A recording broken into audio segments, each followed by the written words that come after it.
The hijacking is identity level. The voice convinced you it's you. When awakening begins, recognizing you're the operator, not the voice, it feels like death. If I'm not my thoughts, who am I? If I'm not my achievements, what's my worth? If I'm not separate, what am I? The ego death terror keeps most people from pursuing liberation. Better to stay in the familiar prison than face the dissolution of false identity. The voice weaponizes survival instinct against awakening. Yes, and absolutely the most terrifying part about awakening is going through the ego death and realizing that there was never a you and that was all a false narrative and that you are everything, experiencing a perspective or a character. I call it like spiritual vertigo. Like you peer over the edge of the abyss and essentially stare directly into the abyss, and you have to get comfortable with that. And then you walk a razor's edge of quantum consciousness, being everything and separate from everything simultaneously. Mechanism 4, collective agreement. When billions of people operate from the same hijacked consciousness, they create a collective morphic field. Rupert Sheldrake's term. Shared beliefs become self-reinforcing.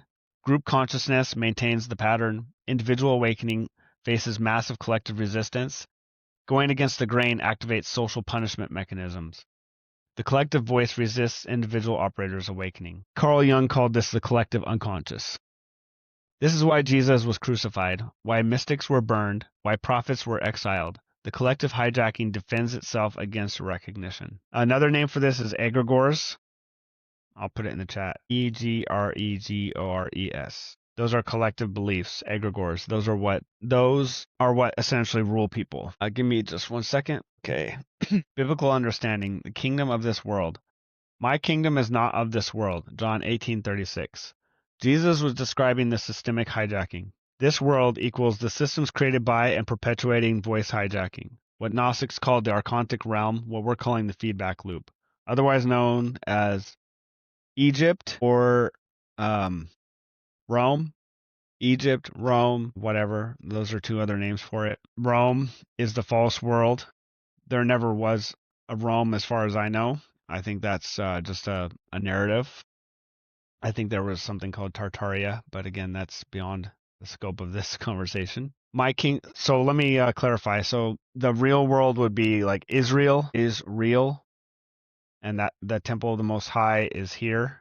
This is where the temple of the Most High is real, and you live in the real world. So my kingdom is the reality of operator consciousness, divine spark operating in alignment with source, what we're calling heaven and unified field. These exist in the same physical space, but operate from different consciousness states. So you can have someone living in heaven, such as myself, and operating in heaven and in the real world, and interfacing with someone who's in hell, in Egypt, in Rome, Caesar's world. And we can talk to each other. We can see each other from heaven and hell. We can stand right next to each other and work together. Our job is to bring people from hell into heaven, where we are. So these exist in the same physical space, but operate from different consciousness states. So heaven and hell are states of mind, states of consciousness, states of awareness. It's that simple. When we die, we come back here. This is the only place we can be in the physical. That's why we created the physical world, so we can be spirit experiencing physicality. You can live in this world, physical location, while operating from the kingdom, operator consciousness. In the world, but not of it. John chapter 17, verses 14 to 16. Translation, inhabiting the systems. You're embodied, like you don't have a choice, without being operated by the collective voice hijacking. This is the path. Or as the Mandalorian says, this is the way.